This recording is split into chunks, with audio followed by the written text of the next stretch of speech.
O senhor falou sobre as técnicas filosóficas do seu alcance. Mostrou a impossibilidade de compreender todas as coisas dada a natural limitação humana. Não é só a limitação humana, é a própria estrutura da realidade. Né? A estrutura da realidade se compõe de uma totalidade inteligível, inalcançável quantitativamente pelo homem. Isso não é uma limitação do ser humano. Né? Isso é a própria estrutura da realidade, porque o nosso lugar dentro disso faz parte da estrutura da realidade. Quer dizer que a inteligibilidade, o logos, está presente em toda parte. Tá certo? Mas, dentro do mundo espaço-temporal, só há uma espécie de criatura para a qual essa inteligibilidade se torna evidente. E que, portanto, lhe permite conectar aquilo que, na natureza, no mundo físico, está conectado objetivamente, mas não subjetivamente.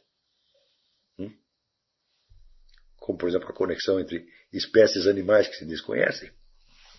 Lembrei-me então da Bíblia. No Antigo Testamento, quando Adão e Eva comeram o fruto do conhecimento do bem e do mal, foram expulsos do paraíso.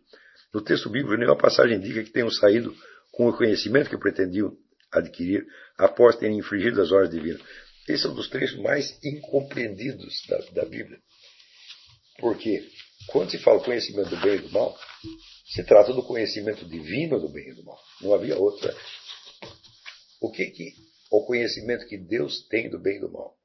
É um conhecimento de ordem puramente cognitiva, onde ele olha o bem e o mal, reconhece que o bem e o mal é mal. Não. Ele determina o bem e o mal. Então, a árvore do conhecimento do bem e do mal não é saber como as coisas são más e outras são boas. Se fosse esse sentido, seria absolutamente autocontraditório. Né? Vamos dizer, se o conhecimento do bem e do mal fosse apenas conhecer o bem e o mal, isso seria incompatível com a ideia de Deus dar uma ordem para eles. Se Deus deu um mandamento, é claro que obedecer o mandamento é bom e desobedecer ele é mal. Então Deus não pode dar uma ordem e ao mesmo tempo proibir os caras de conhecer o bem e o mal, no sentido humano desse conhecimento. Né? Então não se trata, evidentemente, disso, do mero discernimento. Né? Deus não pode proibir Adão e Eva de conhecer o bem e o mal e depois reclamar porque eles deram o ouvido da serpente. Não pode ser esse o sentido. No entanto, quase todo mundo que eu conheço entende assim. Por quê? Porque nesse mundo não tem mais padre, nem pastor protestante, só tem um monte de vagabundo, tá entendendo? De batino, de clérigo, tomando dinheiro dos outros, enganando e não explicando as coisas mais elementares. Trata-se de conhecimento divino, portanto, da capacidade de determinar, pela sua própria natureza, o que é o bem e o mal. Ao contrário, o homem não pode fazer isso. Ele vive dentro de um campo onde existe o bem e o mal pré-determinados por Deus. Este conhecimento ele pode ter, o que ele não pode ter é o conhecimento divino. E por isso que diz que a árvore do bem e do mal estava no centro do paraíso. Então o que eles tentaram fazer? Usurpar a autoridade divina de determinar o bem e o mal. Entendeu? Deus também não determina o bem e o mal arbitrariamente, mas segundo a expressão da sua natureza. E mais adentro nos Evangelhos, João 8,32, está a citação do ensinamento de Cristo.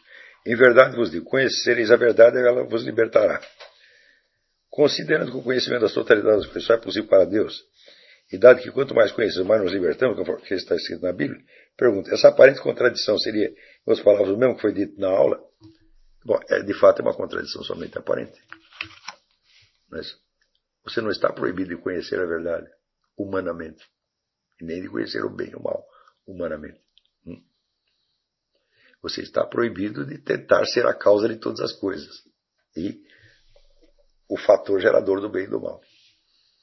Que é exatamente, vamos dizer, o que a cultura moderna está tentando fazer, quer dizer, dizendo que o bem e o mal é uma escolha sua, eles não existem, são criações culturais, etc, etc.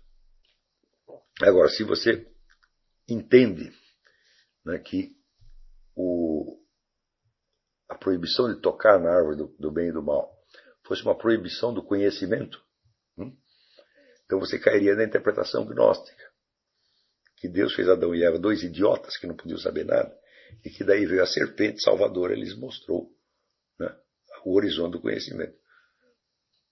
O nosso amigo Meira Pena caiu nesse pecado formidável de gnosticismo nas primeiras páginas do seu livro, O Espírito das Revoluções. Mas erro baseado na falsa interpretação da palavra conhecimento, na expressão conhecimento do bem e do mal. Porque eles não, vamos dizer, eles não tinham precedente de um conhecimento humano do bem e do mal. Só Deus sabia o bem e o mal. Né? Então, se não tinha o precedente humano, então só podia ser o conhecimento divino. Está compreendendo? Tá? Deu para entender agora? Você encontrar um padre, um pastor, ensina isso para ele, pelo amor de Deus. Né? Fiquei mais em dúvida quanto ao Evangelho de João, porque ao ler aquela passagem fiquei propenso a acreditar. E para aqueles que buscam a verdade, Deus revelará quando assim lhe aprouver. Quis a Bíblia nessas duas passagens mostrar a impossibilidade do conhecimento total pelos homens, mas ao mesmo tempo indicar que, mesmo diante dessa limitação, podemos e devemos buscar alcançar a libertação. Mas se for assim, libertação de quê? Se não podemos jamais alcançar Deus na sua plenitude. E ao contrário, Deus revelará a você na sua plenitude. Nada ficará oculto. Né? Ele prometeu isso. O que é? Vamos dizer, o paraíso é a contemplação de Deus, meu filho. Você pode ter uma imagem disso quando você contempla um milagre, ou quando você se abre para a inteligibilidade da totalidade do real. E você entende, isto aqui é o tal do Logos. E, vamos dizer, a minha inteligência não é senão mais um elemento dentro do campo de possibilidades cósmicas, balizado pelo Logos. Então, quem é que está inteligindo as coisas em mim? É o próprio Logos, meu Deus do céu. Quer dizer, quando você entende alguma coisa, aonde está acontecendo esse ato de inteligência? Não é dentro do mesmo universo? E o mesmo universo, então, que é constituído de inteligibilidade e inteligência, se revela a si mesmo em você. Então, é o Logos divino que está entendendo as coisas em você. Claro que tem uma série de mediações e atenuações, até desde o Logos divino até a nosso modesto exercício da inteligência. Mas, quando você perceber que a sua inteligência, de certo modo, não é sua, é uma coisa que te transcende e te abarca. E ela possui você na sua totalidade. Então, daí, vamos dizer, é um maravilhamento sem fim. Então, isso é uma antevisão da visão de Deus. É mais simples do que parece, né? Quer dizer, você não vai inteligir Deus como você intelige as coisas. Quer dizer, não é um objeto, né? Ele é, vamos dizer, o seu Criador, portanto, ele é o seu segredo interior. Né? É o segredo que te constitui. Então, a forma dessa contemplação não é a de observação de um objeto, mas de abertura para uma possibilidade superior que está te formando, está te criando e está te mantendo na existência. Está entendendo? E essa é a verdadeira relação que diz o amor a Deus. Isso é o amor a Deus, meu Deus do céu. Que outra coisa é? Então você compreender, vamos dizer, que Deus está te mantendo na existência. Essa é uma outra linha de meditações. Você pode dizer, por que eu existo? Há um motivo para eu existir. Não tem motivo. É um ato de criação do amor divino. E está te mantendo aqui agora mesmo. Não é que ele te criou lá para trás. Não, até agora mesmo.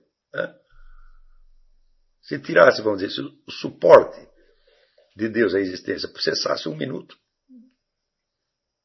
não existiria mais nada, porque nada na existência é causa sui.